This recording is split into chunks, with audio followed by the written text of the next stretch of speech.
If you don't want to blow another $15 on a new set of Control Freaks just because the grip is worn down, or the analog grip on your PlayStation, Xbox, or third-party controller just isn't doing it for you, I would definitely recommend looking into soled grips. I personally have naturally sweaty hands, and the grips on my scuff, for example, become pretty slippery after just a few minutes of holding the controller, even with the etched edges. And these are pretty nifty. They have 3 different designs, several different colors. They're really inexpensive, and if you use code FlexTango, you get 20% off. This guy is just starting out, so I'm hoping we can all throw him a little support. I'd like to watch his brand grow. Anyways, back to the video.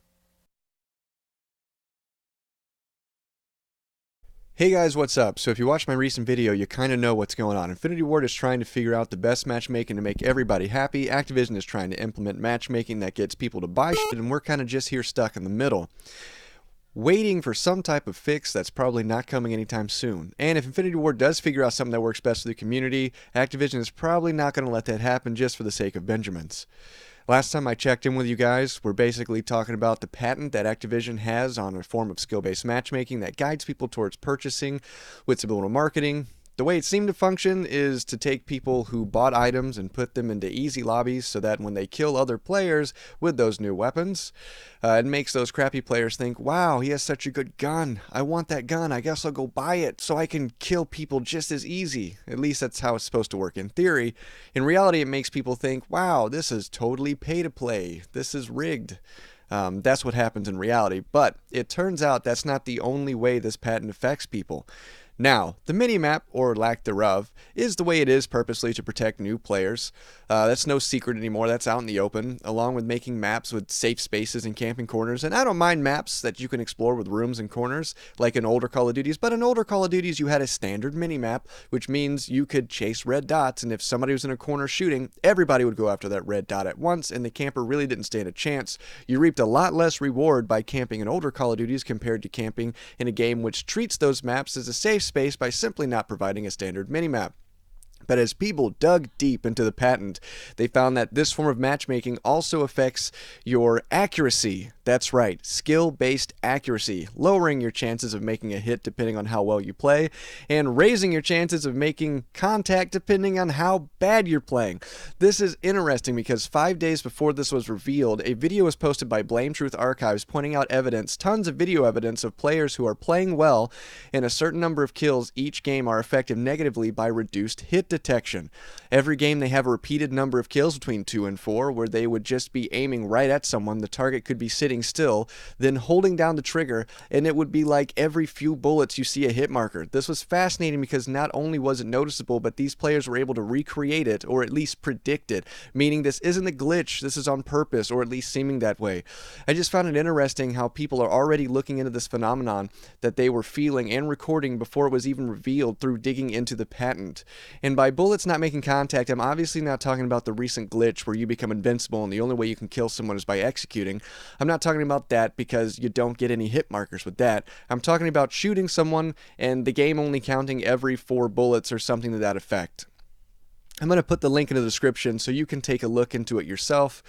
But a few have already dug into it themselves, and they are not happy with what they are reading. For example, in FPS gaming environment, when a first player aims his weapon at the target, a parameter defining the tolerance for how accurate the player aim must be to hit the target is modified based on the acquired skill level of the player.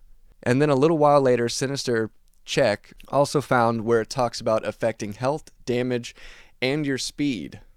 Quote, puzzles and player adjustments, which may include players' health, damage, speed, available abilities, and difficulty level, and one embodiment of players' health are scaled based on the aggregate skill levels at 358 data corresponding to aggregate skill level for players is generated and presented to the players.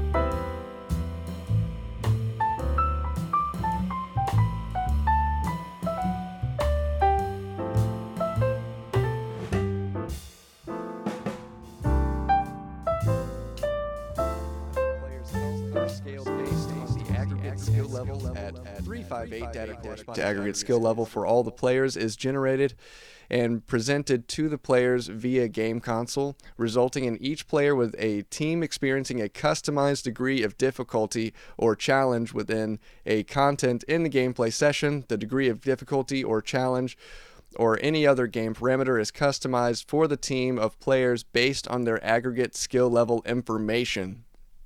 So I'm sure many of you have heard the term hidden ranked system, which is a system other than your standard KD or score per minute that detects your level of skill.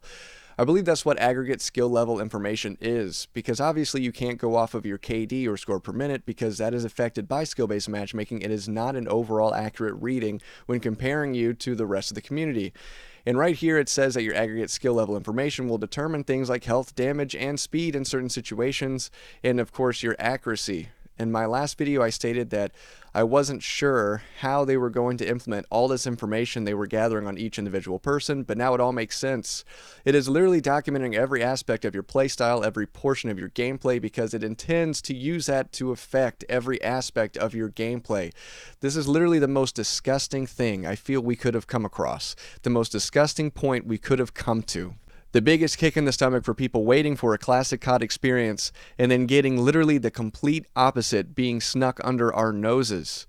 And I know people will say, well, we don't even know if it's being implemented yet.